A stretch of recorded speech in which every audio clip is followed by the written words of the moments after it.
ഒരു ഭാഗം അല്ലാഹു തആല അദ്ദേഹത്തോട് ദീർഘമായ ദഅവത്തിന് ശേഷം എത്രയോ കാലം 950 വർഷത്തെ ദഅവത്തിന് ശേഷം ജനങ്ങൾ വിശ്വസിക്കുന്നില്ലെന്ന് കണ്ടപ്പം അദ്ദേഹത്തോട് ഒരു കപ്പൽ ഉണ്ടാക്കാൻ പറഞ്ഞു, തയ്യാറാക്കാൻ പറഞ്ഞു. അപ്പോൾ ആ കപ്പൽ കരയിൽ ഉണ്ടാക്കുന്ന കണ്ടപ്പോൾ ജനങ്ങൾ പരിഹസിക്കാൻ തുടങ്ങി, കളിയാക്കാൻ തുടങ്ങി. അദ്ദേഹം പറഞ്ഞു, വൈകാതെ കാണാം സംഗതി എന്താണെന്നുള്ളത്. അങ്ങനെ വെള്ളപ്പൊക്കം വന്നു. വനാദ നൂഹ് ഇബ്നഹു, നൂഹ് നബി അലൈഹിസ്സലാം മകനെ വിളിച്ചു. വകാന ഫി മാസിൽ, മകൻ ദൂരസ്ഥലത്താണ് ഉള്ളത്. മോൻ ഇതിൽ കയറി, യാ ബുനയ്യ യർകം മഅന, ഇതിൽ കയറും മോനെ, രക്ഷപ്പെടും എങ്ങനെയെങ്കിലും. അപ്പോൾ നൂഹ് നബി അലൈഹി സ്വലാമിനോട് പറഞ്ഞിരുന്നു, നിൻ്റെ ആളുകളെ അള്ളാഹു തആല രക്ഷപ്പെടുത്തും. അപ്പോൾ അദ്ദേഹം മകൻ ആ രീതിയിൽ വിളിക്കുകയാണ്. മകൻ പറഞ്ഞു, ഏതെങ്കിലും ഉയരമുള്ള സ്ഥലത്ത് പോയിട്ട് മലമുകളിലേക്ക് കയറി ഞാൻ രക്ഷപ്പെട്ടോളും. അദ്ദേഹം പറഞ്ഞു, മോനിത് സാധാരണ അങ്ങനെ ഒരിഞ്ചൊരിഞ്ച് വെച്ച് കയറി വരുന്ന വെള്ളപ്പൊക്കമല്ല, ഇത് അള്ളാഹുവിൻ്റെ ശിക്ഷയാണ്.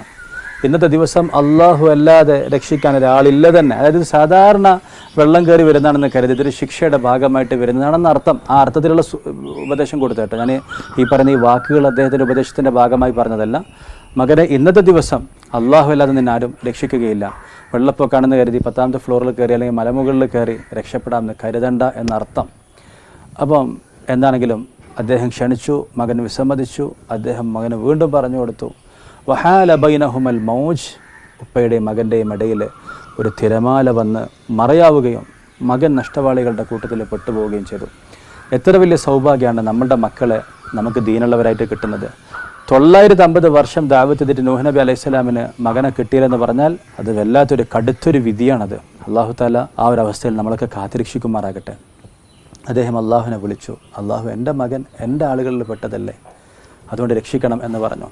അല്ലാഹു തആല പറഞ്ഞു, നൂഹ് ഇന്നഹു ലൈസ മിൻ അഹ്ലിക് ഇന്നഹു അമലുൻ ഗൈറു സാലിഹ്, നിൻ്റെ ആളുകളുടെ കൂട്ടത്തിൽ പെട്ടതല്ല, അത് സാലിഹ് അല്ലാത്തൊരു അമലാണ് എന്ന് പറഞ്ഞാൽ നല്ല മക്കൾ നമ്മുടെ സാലിഹായ അമലാണ് എന്നർത്ഥം. നല്ല മക്കൾ നമ്മുടെ സാലിഹായ അമലാണെന്നർത്ഥം. നൂഹ് നബി അലൈഹി സ്വലാം മകൻ ആഗ്രഹിച്ചപ്പം ഇന്നഹു അമലുൻ ഗൈറു സാലിഹ് എന്ന് അല്ലാഹു തആല അറിയിക്കാണ്. بك لشكر صدقا وفاك بكر علماء دیوبند